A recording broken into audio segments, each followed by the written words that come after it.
indivíduo, numa perspectiva moderna, é esse ser empoderado que tem como condições ou premissas de existência a ideia de que ele é um ser livre, né, carrega a liberdade em si, a ideia de que juridicamente e filosoficamente, é uma perspectiva de direitos, ele é igual, e dentro de uma comunidade entre esses seres livres e iguais, uma fraternidade, uns laços de solidariedade entre esse indivíduo. Então, a primeira noção, esse indivíduo, o sujeito ou protagonista. E uma segunda noção que está diretamente associada com ela, que é a noção de privilégios. As pessoas discutem privilégios como algo que é a mais, algo que é além, algo que é um adicional, que te daria uma vantagem sobre algo que é igual. O que as pessoas não olham é que, na verdade, toda a discussão que é feita sobre privilégios é da frente para trás, não é da frente para frente, ou daqui para frente. Nós devemos entender privilégios como a perspectiva de que o ideal desse indivíduo, sujeito protagonista, que exerce sua liberdade, sua igualdade, sua fraternidade, nesse ideal é colocado uma série de obstáculos, uma série de barreiras que faz com que outros sujeitos não consigam exercer plenamente a sua liberdade, a sua igualdade, a sua fraternidade. Grande parte das vezes ela não é exercida por algumas características vinculadas a esses outros sujeitos que, ao invés de mantê-los no mesmo lugar, faz com que eles vão ficando cada vez mais para trás. Então, quando a gente fala de privilégios, a gente está falando das pessoas que estão aqui, não é quem está aqui. Por conta de características que pessoas carregam, de pertenças étnicas, sexualidade, de gênero, de questões físicas, né? Pessoas com deficiência, de territórios, de classe e por aí vai, essas pessoas são impedidas de estar nesse lugar. Uma das características da pessoa que está nesse lugar de privilégio é não lidar com as questões de quem está na barreira de trás. É nem pensar sobre isso. Eu vejo muitas vezes as pessoas usando privilégio nessa perspectiva de que privilégio é esse adicional. Não. Privilégio, na verdade, é uma barreira.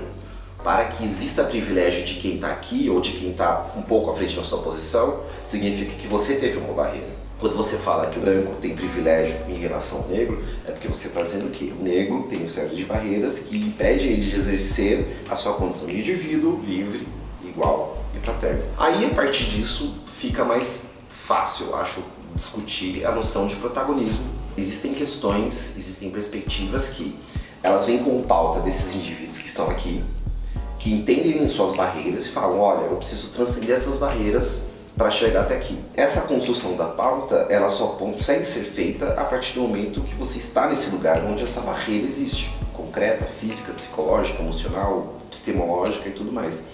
Quem está à frente na sua condição, numa outra condição muito mais próxima desse exercício pleno de individualidade, mesmo que muitas vezes com só um passo ou dois à frente, não tem condição de construir as pautas que garantiriam ou dão base para entender as barreiras que esse indivíduo que está aqui vivendo tem. Então, quando a gente fala em lugar de fala, o protagonismo do ativismo, o protagonismo de uma questão, é exatamente porque essa pessoa que está vivendo essas barreiras, que tem condição de entender a sua realidade, perceber e construir pautas que ela entende como relevantes para que ela consiga transcender o lugar dessa barreira. O que é diferente de um absenteísmo social, que também muitas vezes as pessoas, então já que eu não posso falar ou não posso comentar, então eu não vou fazer nada. Não. Problemas estruturais que têm a ver agora com isso aqui tudo e não só com esses indivíduos específicos, eles são problemas de todo mundo. Dentro do racismo, por exemplo. O racismo é um problema de todo mundo. Só que existem as pautas específicas de barreiras específicas que esses negros estão enfrentando, que, enquanto protagonistas, são os negros, o protagonista do tipo de racismo, na verdade, branco-negro, que só esse negro tem condições de trazer à tona. No entanto, o branco nesse lugar, porque é uma estrutura, se ele tiver consciência dessa estrutura, ele pode agir não só como um aliado, entendendo que em termos de dar suporte, espaço, condição, ajuda, o que seja, em relação para que esse negro consiga transcender suas barreiras, mas revendo o seu lugar, entendendo o seu lugar nessa própria estrutura, que também muitas vezes isso não acontece. A galera quer salvar o mundo, mas não está olhando os lugares que elas estão assumindo com os seus privilégios. Privilégios que são frutos de barreiras que outras pessoas têm e que você está mais próximo desse ideal de exercício pleno de individualidade. Homens podem falar sobre machismo e brancos podem falar sobre racismo. Não só acho, como devem fazer. Só que algo que eu tenho aprendido muito, principalmente com as feministas, mas claro também as questões que eu aprendi com as militâncias negras, é que você precisa entender, principalmente quem está à frente das barreiras que um grupo ou um indivíduo está vivenciando, essa pessoa precisa entender o seu lugar, a sua condição de exercício de privilégio e usar aquilo para desconstruir esse lugar. A operação ela é complicada porque quando você tem a barreira desse indivíduo que não permite ele acessar esse lugar de individualidade plena, você não tem só uma barreira que opera segurando ele para cá, como você tem uma barreira do lado de cá que impede que ela seja derrubada.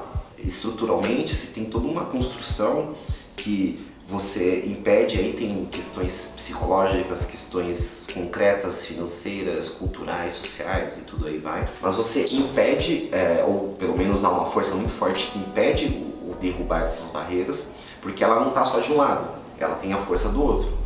Para essa pessoa em situação de privilégio, rever o seu lugar, entender o seu lugar nessa estrutura, entender como a composição de ideias, ações, percepções, relações dentro da estrutura e como ela vivencia isso, pode ser uma maneira de ajudar a quebrar as barreiras de outras pessoas. Entender como aquela posição que ela assume está reforçando barreiras que outras pessoas estão vivenciando. Isso envolve um esforço próprio dela, que não é, o que é outra coisa que acontece também, as pessoas discutem, mas me ensina como fazer, geralmente falam com ativistas e militantes.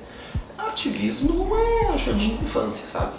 Tu te vira, porque essas pessoas tiveram que passar por vários processos, inclusive pessoais, sociais, psicológicos, emocionais, para conseguir entender, inclusive, quais são as barreiras que as coloca, para ter que ainda te explicar e te ensinar o que você tem que fazer.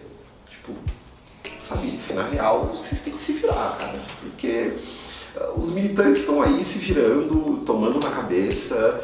A violência ela é concreta, ela é constante. Não dá pra você se cuidar e ao mesmo tempo ficar pegando na mão do outro. O ponto é, quem está com a barreira não quebra o privilégio. Quem só quebra o privilégio é quem tem o privilégio. Dificilmente você quebra barreiras pedindo licença. Dificilmente você quebra barreiras sem desconforto. E é muito aquela cena do filme, né? Aquela pessoa que se joga no vidro, quebra o vidro. Quando você faz isso, você se machuca todo. Então, quebrar barreiras é um processo doloroso. Quem quebra privilégios, ou seja, quem está ali na frente e se entende no seu lugar e quer desconstruir as barreiras que estão impedindo que o outro que está atrás avance, também é um processo de perdas, também é um processo de desconforto. Quando você se posiciona com firmeza em relação ao assunto, e acho que masculinidades cada vez mais, isso, pelo menos para mim, tem ficado evidente, você vai ter perdas concretas, você vai perder amigo, porque a condição de privilégio ao qual você estava possibilitava, inclusive, que você construísse essas relações. Mas é muito mais doloroso para quem está quebrando barreira, porque o desconstruir o seu privilégio, né, onde você está nesse lugar de avanço, é doloroso, mas você não morre. Agora, quem está quebrando barreira pode, inclusive, morrer. E a morte não só física, concreta, mas epistemológica, psicológica, afetiva.